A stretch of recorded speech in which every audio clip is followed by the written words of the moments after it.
ముంబై నగరపు రణగొణధ్వనుల మధ్య సిమెంట్ అడవుల్లో నలిగిపోయిన అర్జున్ శర్మకు అమరా ఎన్క్లేవ్ ఒక అద్భుత స్వర్గంలా కనిపించింది.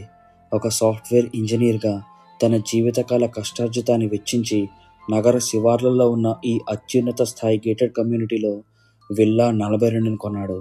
తన భార్య ప్రియా, 7 ఏళ్ల కొడుకు రేయాన్షులకు ఒక ప్రశాంతమైన జీవితాన్ని అందించాలన్నదే అతని ఏకైక ఆశయం.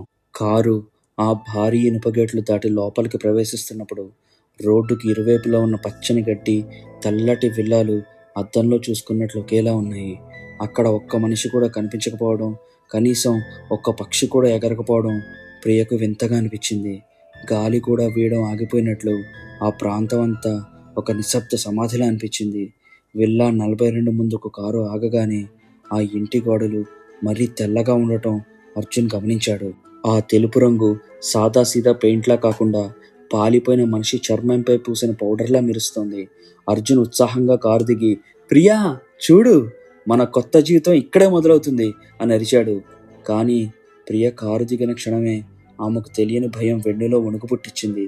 ఎండ తీవ్రంగా ఉన్న ఆ ఇంటి నుండి ఒక చల్లటి గాలి ఆమెను తాకింది.